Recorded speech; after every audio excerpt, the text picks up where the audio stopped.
Okay, here we go. After Party, Forgotten Hive version. This is The what? What Hive? I forgot. well, it's Forgotten Hive, right? Yes. Yes. Just Elena was trying to make a joke, John. Don't throw me off. I'm old. Who's been having blood honey tonight? Anyone? So it's Emily took us through the Forgotten Hive. It's one of the Goodman Games modules. If you've ever seen those at any of the conventions or ran across them, the Goodman Games make some pretty cool little one-shot modules. Leave a lot open for the DM to be able to go in and add stuff in or tweak it quite a bit, but they give you a good baseline. This one, The Forgotten Hive, was written by Bob Brinkman. Emily, we got this one at Gen Con, I think, and Emily's been ran a few people through it before we did our recording, and I'm sure we did better than everybody else, right? We won. Uh-huh. Yeah, you have two Yep. other one-shots to compare it to, or one? 2. You guys were my third. At the Incorrigible Party convention. Yes, did 2 different groups at the IPCon, and we meant to play this one a lot sooner than we did, but things happen, as they always do, and finally got it done. We can't blame Emily at all. She's a pro at this one-shot. It's all our fault. Yeah, I know, it was great. I mean, you were. We got a few comments saying how comfortable it seemed how you were, and wow, I stuttered the shit. We got quite a number of comments about how comfortable it seemed you were, Emily, running this one shot. Unlike as comfortable as I feel right now. Please don't edit yourself out. I know you have editorial control, but you just can't. Yeah, you seem to. 2 practice runs so that I could really bring it home for y'all. Yeah. Did we cross the river better than anyone else? That's like the main. Surely. Rivers are so hard. I was thinking I'm potentially putting together our Christmas episode, and all I want to do is put rivers and canyons, and you guys have to get from one side to the other. We'll have probably 10 episodes. Yeah, it'll be till next Christmas by the time I get out. Riveting content. And then at the end, Leland will just Misty step over and we'll be like, what the heck? Yeah, that was absurd. I couldn't believe it. Oh, yeah, that's ridiculous. So, Emily, you had mentioned too in when we started recording in part 1 that you had upped the level for us, right? This is normally a level 1 adventure. Correct. It's normally a level 1. I made it level 3 because level 3 characters are more fun. And I was concerned that I might have made it a little too difficult. But basically, I mean, I blame you, Leland, for that because you pretty much only had 3 players instead of 4 for most of the combat. Actually, no, I blame Bill. Yeah. Listening back to it, I totally blame Bill. Emily, you made us investigate this stinking hive. Hey, the blood honey was fantastic. It just probably shouldn't have been encouraged for Leland's character. What was your character's name again, Leland? Sorry. Blender. Not Fridge. Blender. Yes. Did you just mistake Blender for Fridge? You know how hurt he would be? Which one? Which Blender one? or Fridge? Both. I feel like they both might take it as an insult, yeah. Both offended. Yeah, I do somewhat regret trying to get you guys to go investigate the tree, but it was for story point more than to get you to get the blood honey. I wanted you to get the story about the tree being dead and being infested.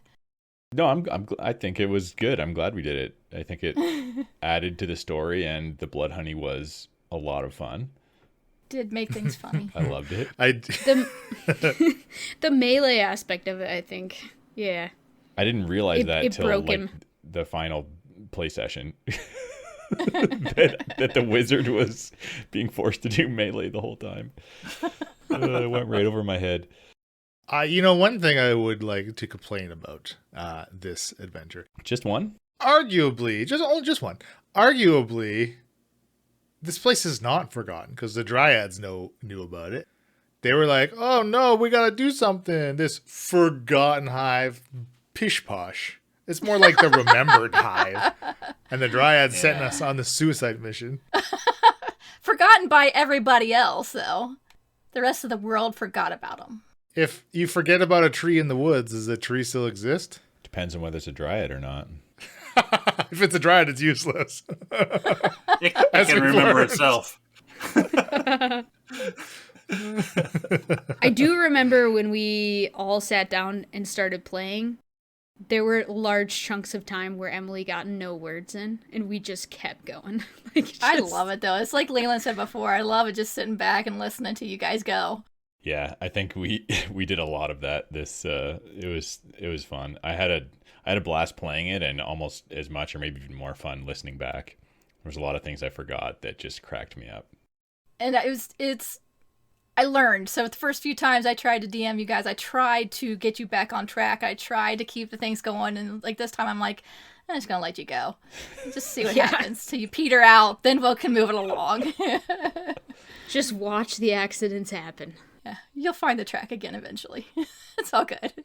This particular adventure is actually pretty well suited for that because like everywhere kind of, it's either leads to a dead end or it's going to wrap around to where we're ultimately going anyways, right? Like the map, like it felt very extensive as we were we were dungeon crawling through this map, and it felt larger than it, I think, ultimately ended up being once because I think you uncovered it for us at the very end of it, right? I'm not sure, was there any significant areas that we actually didn't really get to? I don't think you explored the Cobalt area as much, and kind of like in the first bit off to the right side was a whole Cobalt cavern. Oh, we didn't go in there at all. I don't think we met any kobolds at all, did we? Cannibalistic kobolds down there that had been trapped for centuries or however long this cave system had been closed off. But the challenge for me for this one was more keeping you from getting to the end right away. So like trying to herd you in different directions so you didn't just go straight to the queen, and make it so you could see more of the cavern system. If Buzz was with us, he would have known what the queen was right away.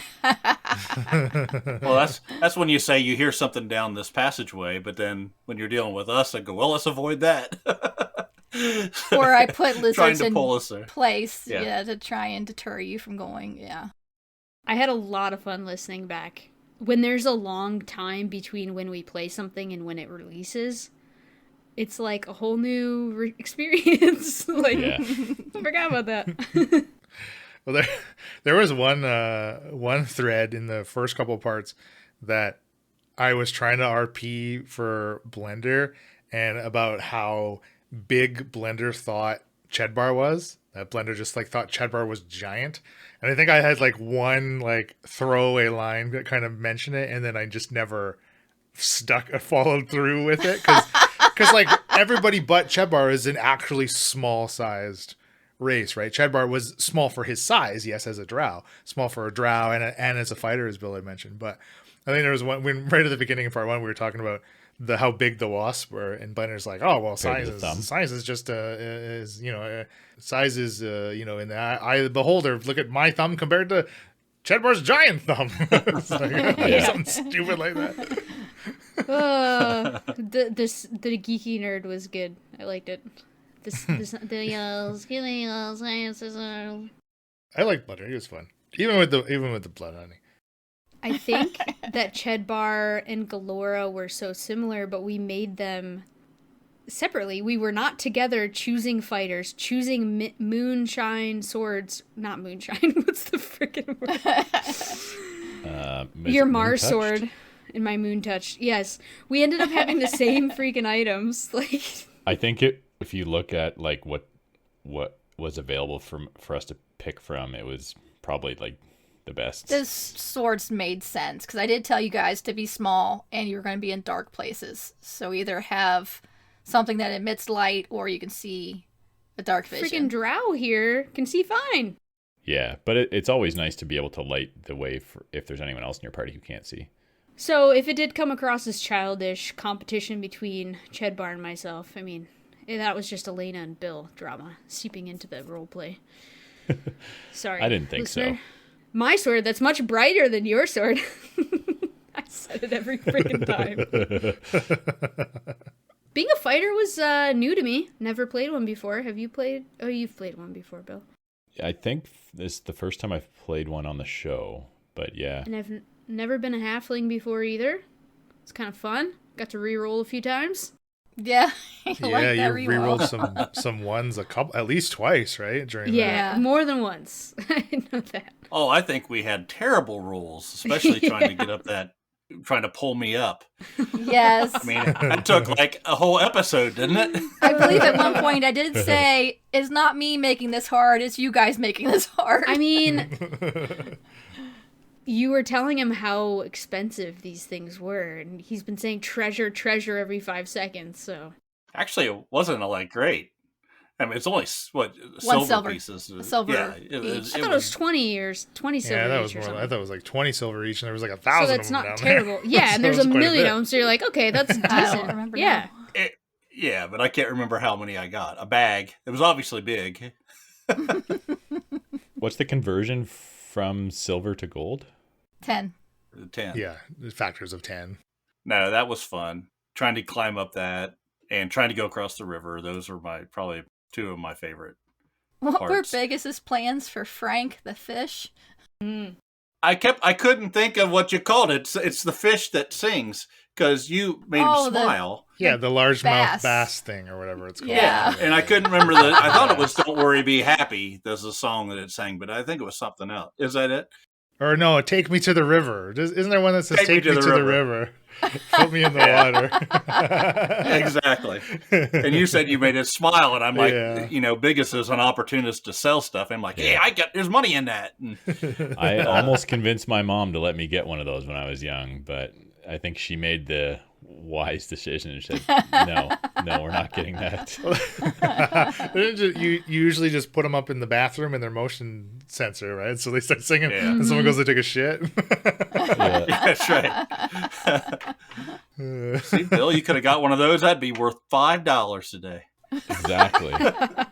So Emily, how different? I guess maybe if there weren't any differences, but how different do you think you, as the GM, were in your 3 games, like group to group to group?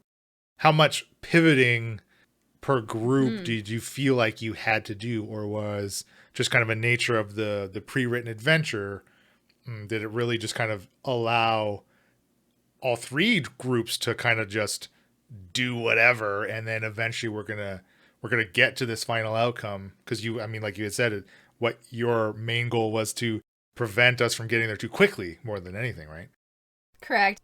One of the first 2 groups bypassed entirely the whole room with the story about the dryads defeating the Malta and locking them down under there. So I tried to make sure you guys saw that. And I think it was that same group pretty much went not in a direct line to the queen, but almost. So so that made me rethink how to try and make you guys see more of the cavern. I think just because of the nature of it, the fact that there's only so many places you could go, it's not an open world. It is a dungeon crawl. Really limits the variability. So, like you said before, you're going to go left or right, but eventually you're going to end in the middle. So it's really not that different. But one group spent a lot of time with the kobolds and explored that whole area that you guys didn't even see. It went fairly similarly each time, I think. Wasn't many big variations. And I believe each group I had to lure into the Dryads area, because you could go left or you could go right or you could go down the middle and go straight to the Dryad, and everybody went either left or right. So I had to lure everybody back to the Dryad. Well, you're lucky the Dryad sounded like a death shroud then. Exactly. Because otherwise, we never would have went down there. Well, she was dying. See? Blender knows his stuff. Blender sound effects drowning were they were pretty good. I'd completely forgotten about that until I was during the You're editing. just like I'm taking oh my on God, I water, remember doing and then this. you're like, oh, chilly. Like you're like, oh, I can misty step. It was so good. And then you just got us fools on a rope try to subdue each other. But sorry. Any of the other groups licking a ooga hole? Oh, an auga. No. Nobody licked No, the it didn't come up. Nope. No other wizards were high on blood honey the whole time. How much of an effect did the blood honey have in some of the other play groups? Did everybody find them and take some blood honey? I don't think so. I'm trying to remember. I know at least one group did not. I think one group did get it, but they used it sparingly. They didn't use it as much as you guys did. I mean, what? So the positive side of the blood honey is you don't like if you were to have disadvantage on a check, you don't have disadvantage essentially, right? Like that's pretty much from what I can recall, anyways. So I'm just wondering, like, how actually beneficial is that as a substance, anyways? Like, right. Like if you're good at melee, you're good at melee anyway. I Like, thought it I was don't- great. yeah. I mean, if you're already going to be in melee, like you'll be up there. Yeah. You don't need blood honey to put you into a frenzy to put you up there. Yes, it's more of a negative thing, isn't it? Really? Yeah, because it also states in the description that it does not affect the Maltods, right? Fungi are immune, to the negative effects. Oh, so the Maltod could down it themselves and get only the positive side of it. Right. So we would have been really stupid to try to trick them into eating it or something stupid like that. They would have avoided all disadvantage effects for 10 minutes. Okay. We would have got Biggest up that rope a lot faster probably if we had given him some. Right. We all should have been having some. Scrambled right over the edge. The blood honey was one of my favorite things listening back, to be honest. I thought it was hilarious. Just the way that You were really the way pushing that it on people there, Blender Tidbar. was acting when he got it. Oh man, killed me. Well, I mean, shortly after the party returned home after exploring the Forgotten Hive, the blood honey runs out, and Blender went into severe withdrawal Right. afterwards. Severe. He's been trying to replicate the recipe ever since. It's just sweating and shaking. You gotta have those He's chunks of become meat. quite the beekeeper. Yeah, he's got his own little all white wasp hive he keeps now. He's fed it all sorts of flesh, and it just doesn't come out right. That brings about a very interesting thing that I don't know how we never thought of this. Do wasps make honey? I thought it was just bees that make honey. These are special wasps. I've never heard of a honey wasp. I've heard of a honey bee. Okay, well now I gotta Google it. Look, you don't ask. You don't ask these questions. I've heard of a honeydew. My immersion is shattered.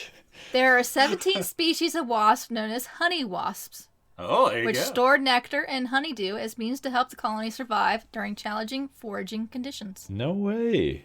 And all we Okay. have at our house is carpenter wasps tearing up our porches. No, those are carpenter bees. But Okay, yeah, that's well. interesting.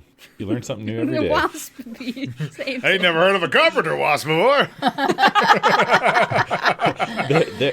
There are 21 Little different types tables of and carpenter chairs. wasps. They're gonna hear you.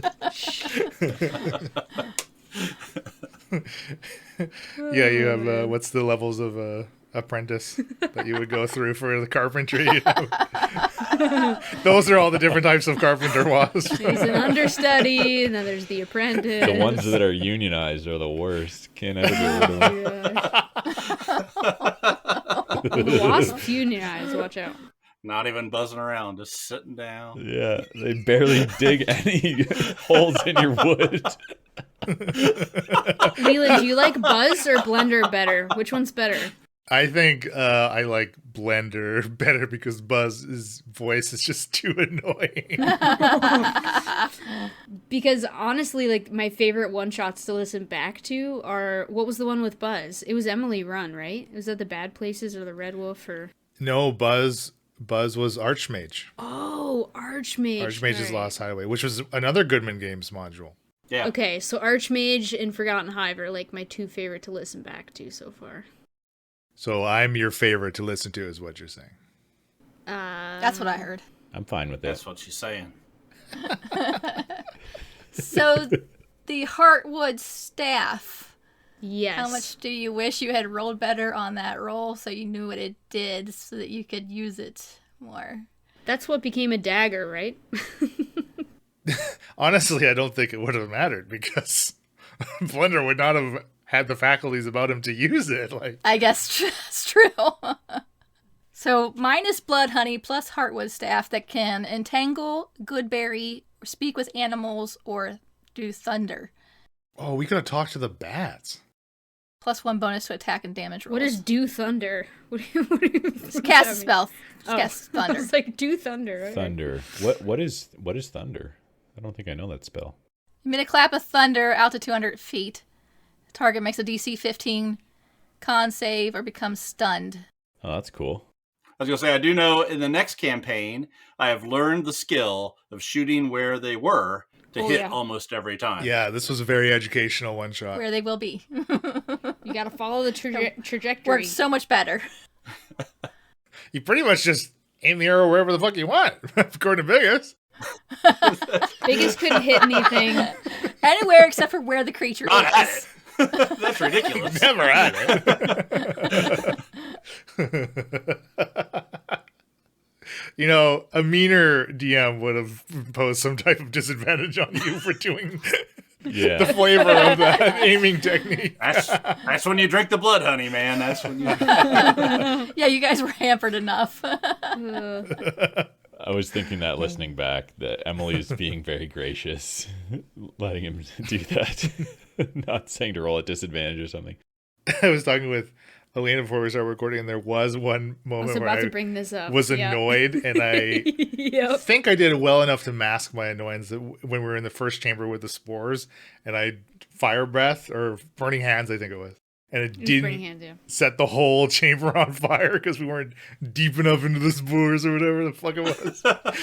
So we gotta get a was so trail of mad in the oil. moment. We gotta let I was it- so Oh, annoyed they in can't the do a moment. deck I really- save. You rolled Oh, low. In my opinion, you shouldn't have made me roll an attack roll at all.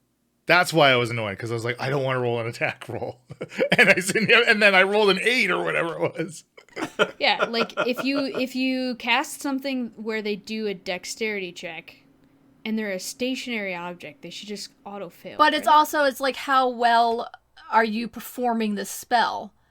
Like, you could fizzle your spell. It's not just, you're not just missing. You could, you could miss speak or stumble over the spell and you're not casting it perfectly. Oh, I mean, but that's not part of like how the casting of the spell would work if I was doing it against an opponent, right? So do you think if an opponent saving on a dexterity save is more like something that the caster did? Is that how you interpret that kind of stuff? No, I think just in the situation because they couldn't make a dex save. They auto fail a dex save in my mind.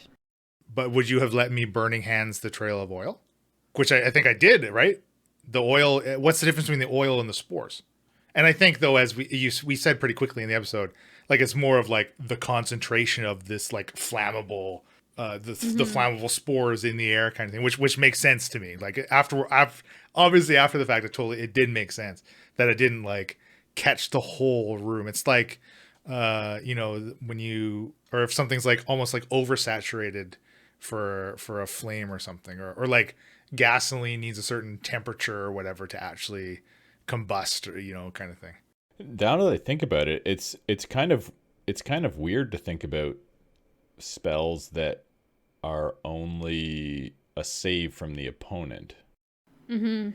You made a call and you're the DM. Like we totally played with it, right? But like in the after listening back, I thought the same thing. Like, would they even need? I see where you're coming from. I wasn't trying to shit on you, obviously, for your skills or nothing. I just remember being annoyed about You are that the master because- DM, master. You are. Oh, yes. The master. The master dungeon I Dungeon yes. master. I'm just temporarily filling in here. No, I wasn't annoyed listening back. I was more like, I wonder why. I think at the time, it was because I was thinking, and that's a lot of times to say think, because it wasn't as concentrated towards the end of the room. Right. So it Like where it wasn't was safe, powerful enough. Yeah, it wasn't powerful enough to penetrate farther enough in to go push to everything. What were the spores? Did anyone take damage from them, or what did they do? I failed a con or some sort of save. I think it was a con save against them. You started to your vision started to get affected by it. So it wasn't something flammable, which would have, like, helped in that situation. Like when you were in the Queen's Chamber, the flame, the spores being in the air and using flame definitely caused the flame to do more damage because of the spores. But then the spores themselves, I have to find it. The spores in the air here create a truly dangerous condition that is readily recognizable to those who stop to ponder the situation. You instantly recognize the multiple hazards caused by the spores in the air, open flames in addition, flame-based spells. Cause the caster to be immediately engulfed in a similar fire with no chance to save, though they also cause double damage done to the target of the spell. I don't think I was quite that mean to you with the flames. I don't think so. In the finale, Blender was caught in like the last blast from Bigus's after flame breath with the potion, right? Although it did knock him out. Flame breath. Yeah. Inhalation causes a condition called fungal infection, called sight rot, which is in the Dungeon Master's Guide. So it looks like one day after the initial infection, you get blurred vision. You take a -1 penalty to attack rolls and ability checks that rely on sight. And then at the end of each long rest, the penalty worsens by 1. When it reaches -5, you're blinded. Sight can be restored by lesser restoration or heal. Or cured by a rare flower called eyebright, which grows in some swamps. I was cursed. I'm like, speaking of conditions. Yeah. Yeah, how'd you like that ring you found? I roleplayed it, but it didn't, like, actually change anything. I mean, maybe I should have been avoiding groups of people more than I did. I don't know. I liked how you kept trying to get us to acknowledge that you had a problem. I know. Yeah, looking at the ring and all that, we just said, all right, let's go left. You just feel extremely uncomfortable, right? Or whatever. Yeah, around more and other more people. uncomfortable around groups of people, starting a maximum of 10. So you technically could have been fine for a month. But I like the way you played it, like, right away. You're like, I'll just go hang out over here. I just don't feel very comfortable right now. It is interesting when there are items like that in like a pre-written one shot, or even like when you're like awarded with cool things at the end of the one shot. It's like, Right. okay, Yeah. cool, this is dope, thanks, but I would have liked to use this 5 hours ago, you know. Yeah. And you're rewarded with 5 levels. All right, so next one shot, we get our rewards first. I mean, those are written so that those one shots are supposed to be part of your main campaign, right? They're little, yeah. You can throw 'em in there. waylays. Sure. You're traveling from one place to another and you come upon this, but then you continue your campaign afterwards. But that's what I liked about this is you did get the Heartwood staff, something that could have helped you Sure early could've. on, and you got the flame drink thing, the Yeah, lava that was lamp, a good find. Holy. That was fun. Yeah, I like that. and that came in very handy. Even though you got knocked out right before you could use it. Oh, that was ridiculous. Which end do you squeeze? When you have really bad acid reflux, laying flat is the worst thing you can do. Oh yeah, sure. Big Yes. talk about uncomfortable. I'm sure when Biggest woke up, Unconscious and his chest is burning. It's just all coming up into your throat. there's like Oh. a red glow you can see like down his sternum, like coming through his flesh. It's like, ooh, something ain't right with this guy. So does that mean a health potion is like an antacid? Yes. Yeah, very similar. That's all it is. It's just like ground up Tums in water. That's what a health potion is. Yeah.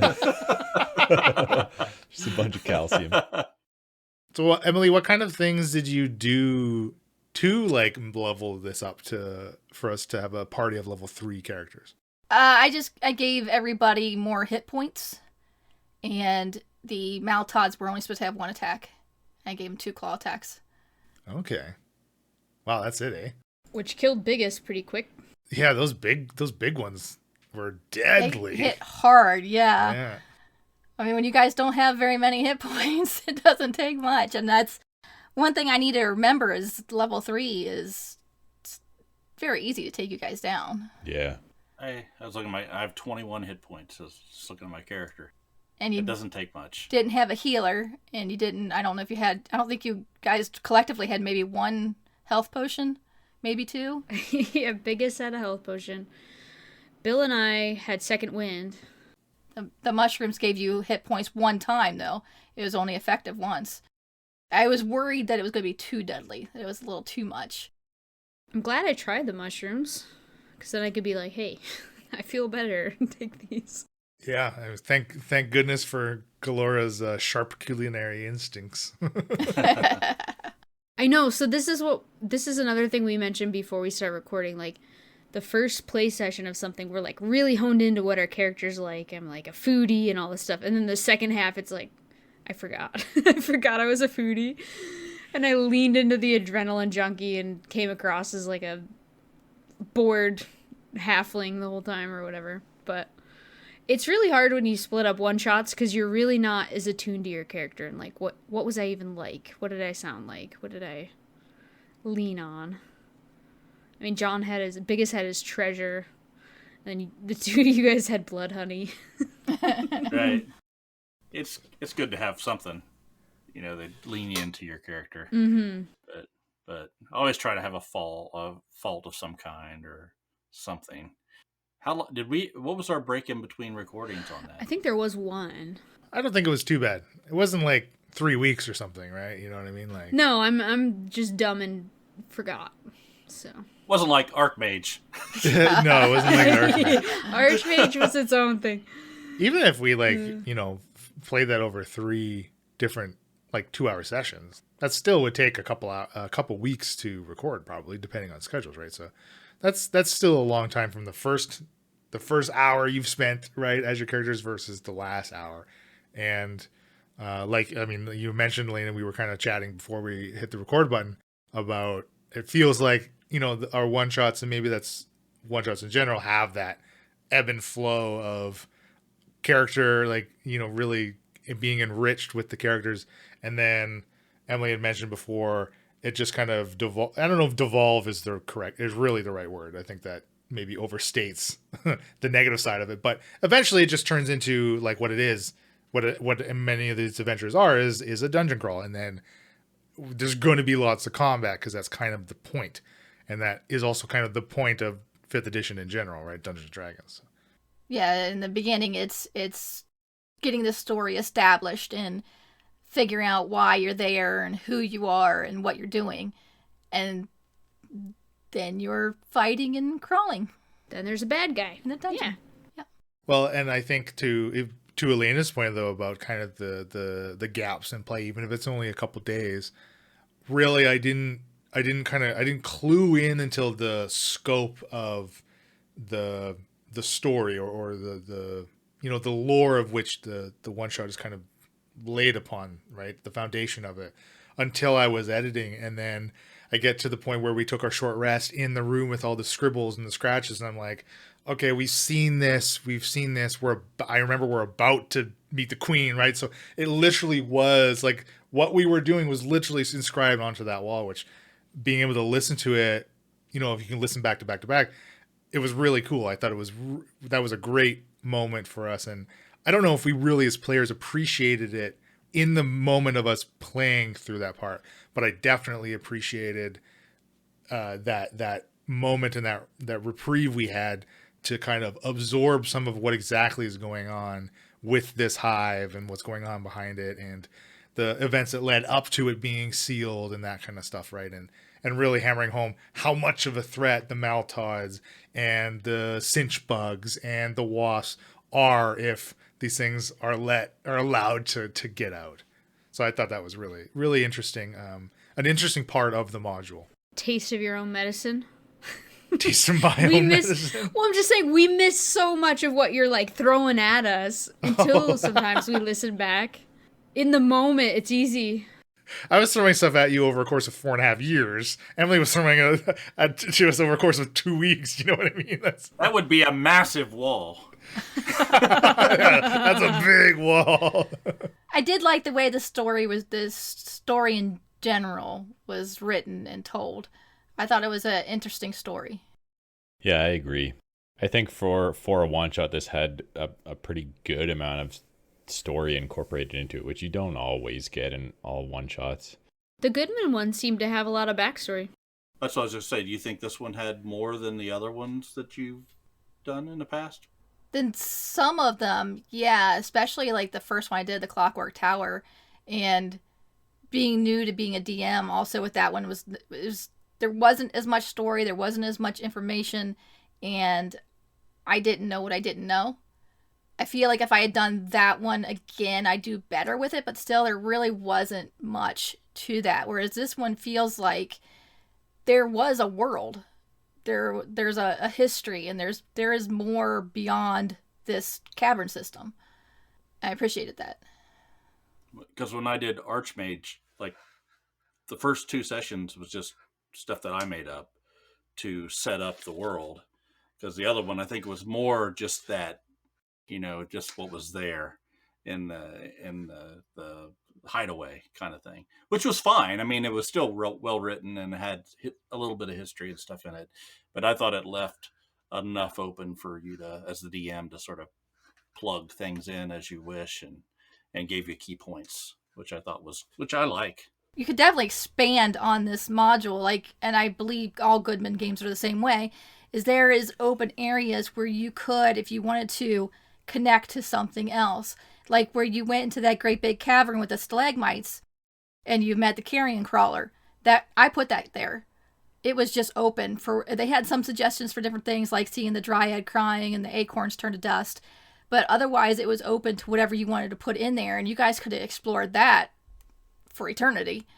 Or in the kobolds area, there were 2 tunnels going off there where the kobolds had been digging for years trying to get out, and you could have I could have expanded in there and put more stuff in there. And then over where on the left side of the map, there's different things I could have added more into it if I had wanted to.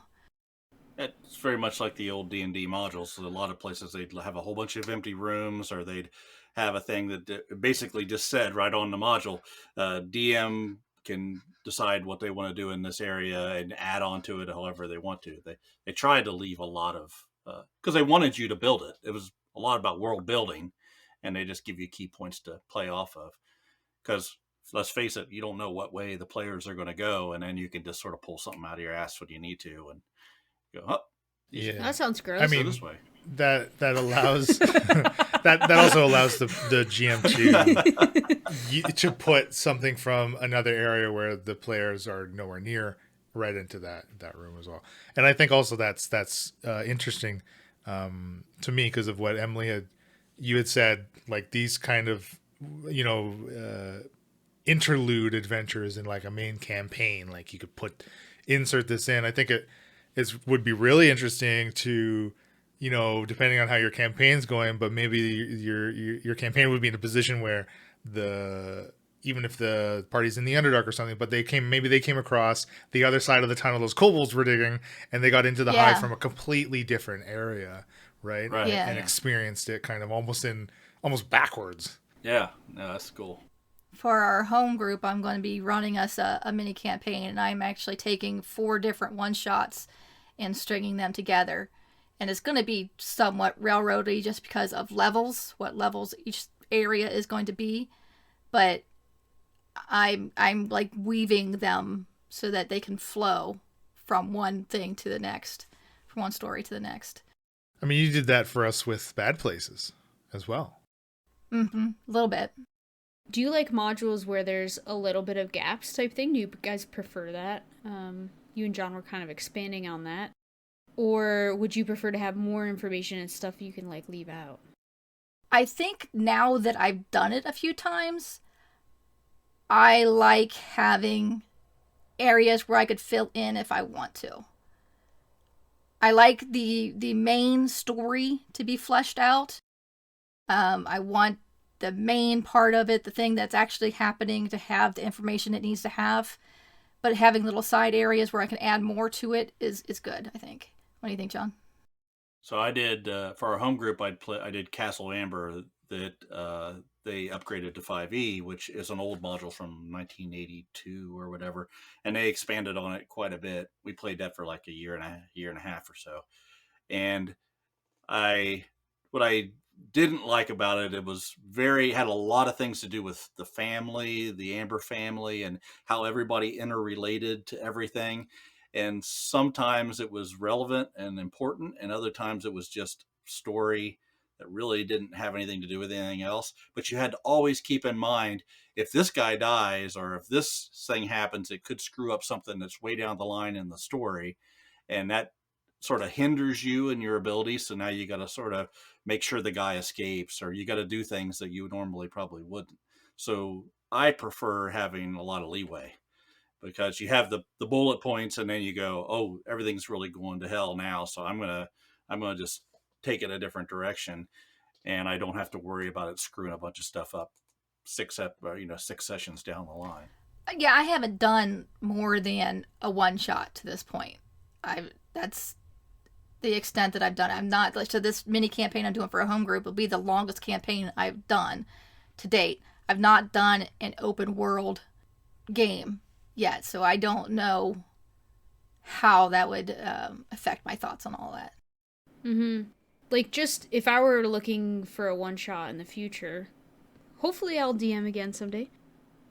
Having less information, but something to get the juices flowing and like get your mind, like the wheels turning, seems like having a world lore to deal with seems like a better option. And then you just kind of fill it in as you can, or depending on what the group does, like John said. So yeah, I mean, sometimes you guys would come up with stuff that's better than what was written, so you just sort of go with that, right? I just Maybe can't this imagine. guy's this guy. Yeah. Go, yeah, he is now.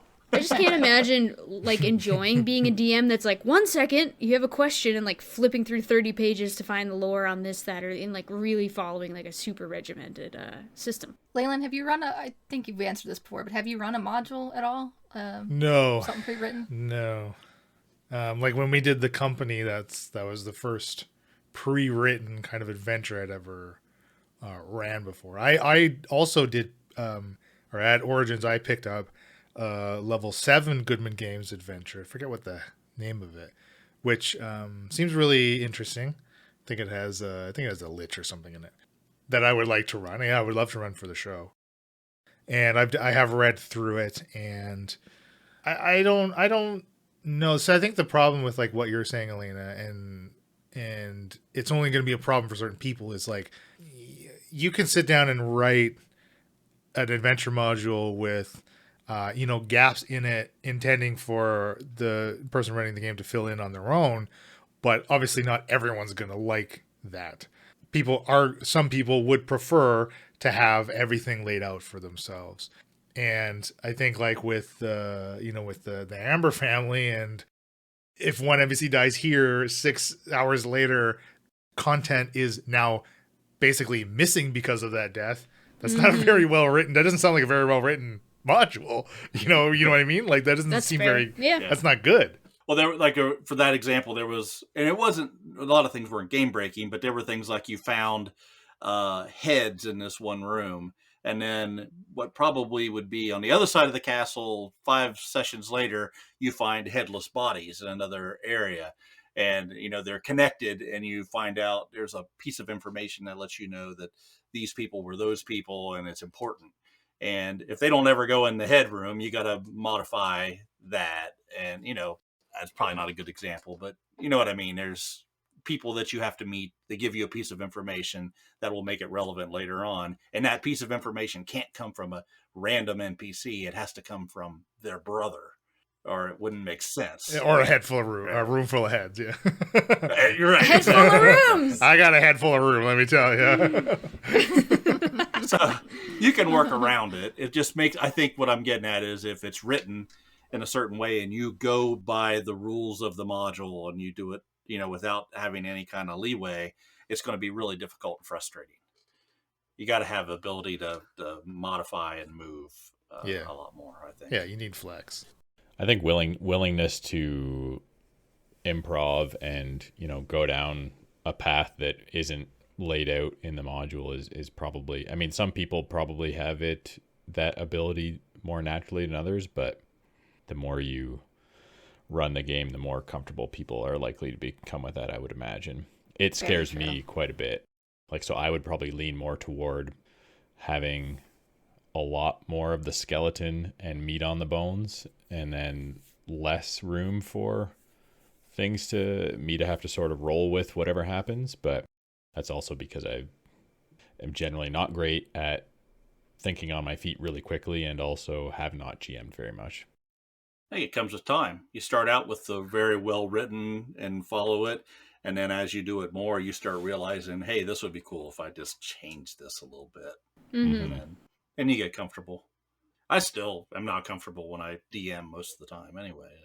I would guess part of it too is that the more times you've ran adventures, the more inspiration you have to pull from, right? Like you can borrow from previous games you've run if there was something that was interesting or fun, and just tweak it a little bit and add it into the game you're running right now, if it makes sense.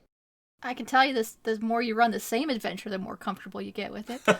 Yeah, I mean, it makes me really happy to know that you got to experience that, and we got to benefit from that. And our friends that played it at IPCon loved it, so some of them were first timers too. So like a good adventure to like sort of learn it through. And I remember hearing your alarms going off from the other room. We had a comment. Did anyone else become concerned about Emily when she took on the crazy screaming personas? Yes. Typical day. We were playing another one-shot, and we hear from the pool table room just like screaming Emily. I was louder at IPCon than I was on the recording for sake of your ears. Thank you. It's pretty good. Lost my voice at IPCon. It made me real curious what was going to happen. But when our play session came to that point, I realized what we had heard at IPCon. Was it the awooga? Yeah, the Man, I don't know where I was because I didn't overhear Emily yell. I heard people talking about Emily yelling, but I didn't hear. I don't know where I was, but we were playing the ship one shot, like adjacent to where she was while she was yelling. Where were you? You were there. I wasn't in that game. That wasn't me. Oh, okay. John, Bill, and I were then. It was a big cabin, so I was probably on the other end of We it. came inside, the power was out. Yeah, I think I surprised everybody when I started yelling at the table. It would have been so loud for people up close to you. Oh, man. The power going out, though, that was actually, we were down in the caves in the game, and the power went out. So, like, we had emergency lighting, but it was all dim. It was pretty cool, actually. And, I mean, for the physical game, you kind of went all out for preparing the game for them, didn't you, Emily? I did. I had fun. With that. I made a whole map, foam boards for the map, and then I made cut out the styrofoam, or the, what's it called, hon? The pink Foam core, insulation foam. And I made stalagmites, and I made a dead dryad, and all kinds of stuff. I really had fun with that. We got to see the cool things, but then never used them when we played virtually. Sad. But now you can play with them too. Really? What? How? Tell us more. Tell us more. On our website, theincorrigibleparty.com, there is a giveaways page. And on that page is a Forgotten Hive page where you can enter to win all the map pieces, the dead dryad, tree piece, a little bit of the keep that I made, and the stalagmites. And maybe all some that. blood honey. and the module, right? Yes, and the module. That's kind of important too. No, here's the map, but you'll have to figure out how to play that yourself. a little bit. You can listen back to us going through it and have the map on the table and have your minis. Oh, they're here. The details are meaningless. Yeah. Oh, move Chedbar up 3 spaces. The giveaway starts the day that you're hearing this. If you're hearing it on Monday, November 9th, not 19th, 13th. All our patrons are already automatically entered, but Right, so they get you extra can entries. enter and Yep. Yeah. If you use the keyword blood honey, you get an One additional word. entry. We'll accept However you blood wanna honey spell with it. space. It's fine. Yeah, it's not case sensitive. You do have to you have to capitalize blood honey. It's blood honey. One word, blood honey. Blood honey. All one caps. word. Go to our giveaways page, win the module, win Emily's awesome set design, and it's open for the next week, right? Yep, 7 days. So go enter. Free shipping, too. We should probably say that. Free shipping anywhere I in the will world. Ship it to you. 'Cause we love Limited you. to Indiana.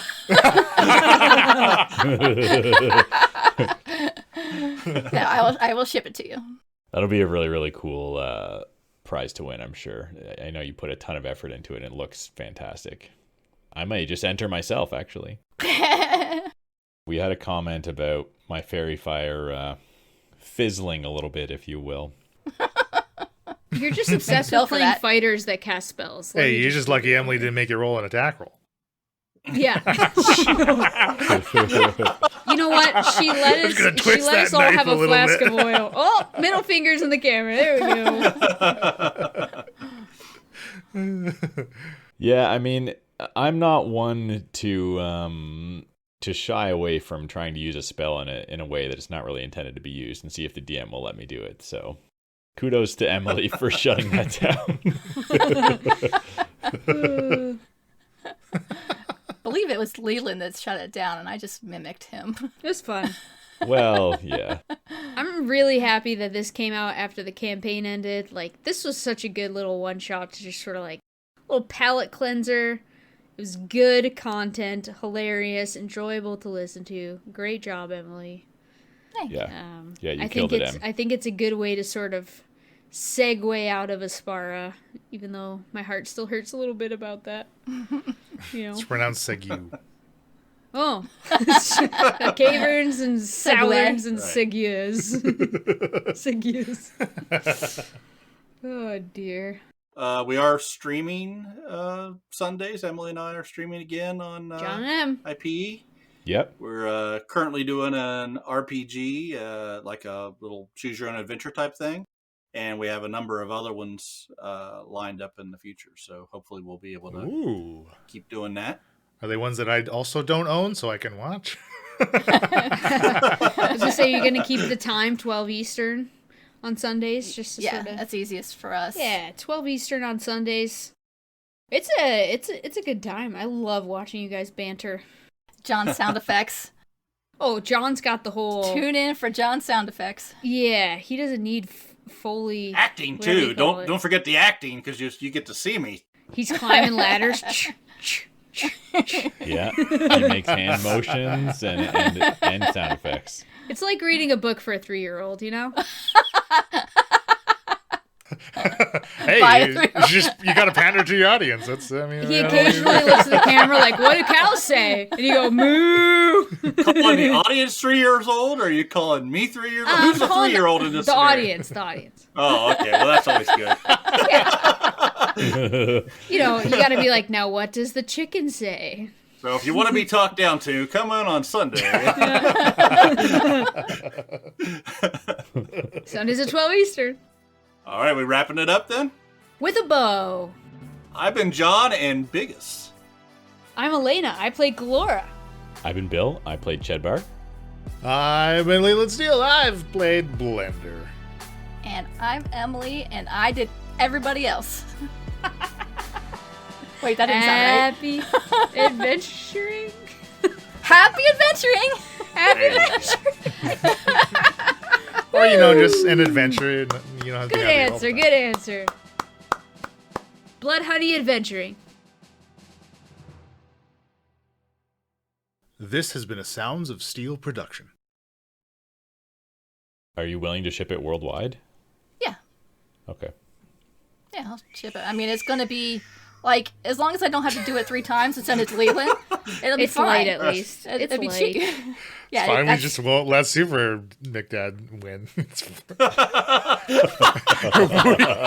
we pull his name, he doesn't win. It's as simple as that.